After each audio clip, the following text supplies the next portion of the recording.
Kahapon, masinsinan ang usapan namin. Sabi ko, nakakaisang buwan na tayo.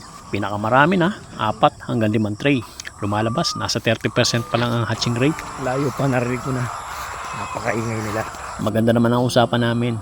Dati, isang supplement lang binibigay ko. Ngayon, dinoble ko na.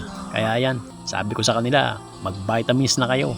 Aba, tambak ng order natin, tsaka palakihin nyo ng itlog ninyo. Welcome to my office.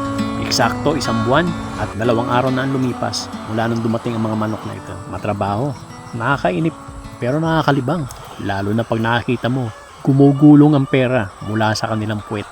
Ang dami na rin nag-aabang, gusto makabili, kaya lang hindi ko talaga mapagbigyan. Sabi ko, maghintay-hintay pa kayo ng kaunting panahon. Mga ilang linggo pa, tingin ko lahat ito mangingitlog na eh. Marami na rin ako nagawang modification.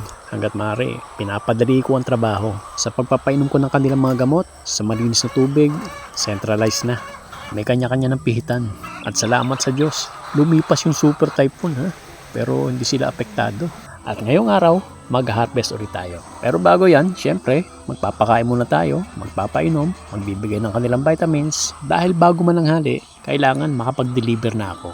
Nung isang araw pa kasi nag-message ang kaibigan ko sa bayan, meron siyang kainan at napakalakas ang kanyang tapsilog. Sabi niya, umuubo siya ng 15 tray sa isang araw. Sabi ko naman bro, 4 na tray o 5 tray pa lang available sa akin ngayon. Sabi niya, di bale, dali mo lahat dito, walang problema. Nakakatuwa naman, meron na agad akong babagsakan. Isa sa mga kapalag natin na meron siyang kainan dito. Alam mo na sugo ito eh. Isang araw papakita ko sa inyo kung gaano kalakas.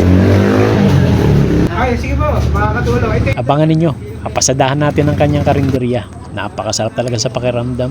May mga taong simple lang, nasa palipaligid, kinakasangkapan ng Diyos. Tinutulungan ka, tumutulong sa iyo para lalong lumakas ang loob mo.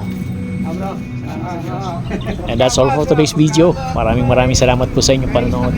Hanggang dito na lang. Welcome to my office. May suki na tayo.